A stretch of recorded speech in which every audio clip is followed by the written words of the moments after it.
தலைவர் திரு அட்வொகேட் ஸ்ரீகுமார் நாயர் அவர்களே மற்றும் சமுதாயத்திலிருந்து வந்திருக்கும் சைவ வெள்ளாளர் சமுதாயத்தைச் சேர்ந்த எல்லா பிராமண சமுதாயத்திலிருந்து வந்த நம்ம குளத்துமணி சார் அவர்களே, எல்லாருக்கும் கரையோகத்திலிருந்து வந்தவங்களுக்கும் எல்லாருக்கும் நமஸ்காரம்.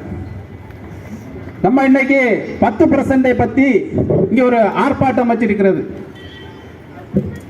காரணம், மத்திய அரசு வழங்கப்பட்ட 10% ஏன் திராவிட முன்னேற்ற கழகம் இதுக்கு முன்னே இருந்த அண்ணா திமுகவும் நமக்கு வழங்கவில்லை.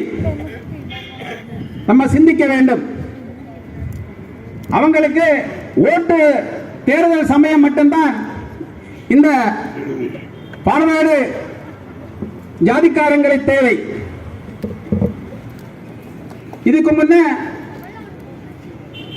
நம்ம நினைச்சால் இந்த தேர்தல் சமயம் நமக்கு யாரு எம்பி ஆகலாம், யாரு எம்எல்ஏ ஆகலாம்னு நமக்கு நிர்ணயிக்க முடியும். ஆகையால் இந்த வரும் 2024 ஆண்டு வரும் பாராளுமன்ற தேர்தலில் கட்டாயம் நம்முடைய ஒரு சமுதாய பொது ஆளை விட்டு தேர்தலுக்கு நிறுத்தும்படி அன்போடு இந்த கூட்டத்தை கேட்டுக்கொள்கிறேன்.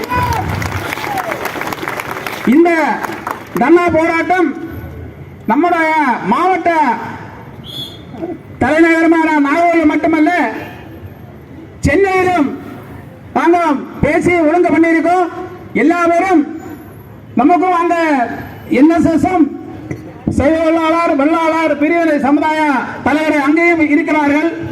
நம்முடைய எல்லா சக்தியையும் பிரயோஜனப்படுத்தி நம்ம சென்னைக்கும் போய் போராட வேண்டிய சூழ்நிலை இருக்கும் என்பதை இந்த கூட்டத்தில் நான் கூற விரும்புகிறேன். மற்றும் இங்கே கரையோரத்தில் வந்திருக்கும் பிரமுகர்களுக்கும் மற்றும் சமுதாய அங்கங்களுக்கும் நன்றி கூறி நான் விடைபெறுகிறேன்.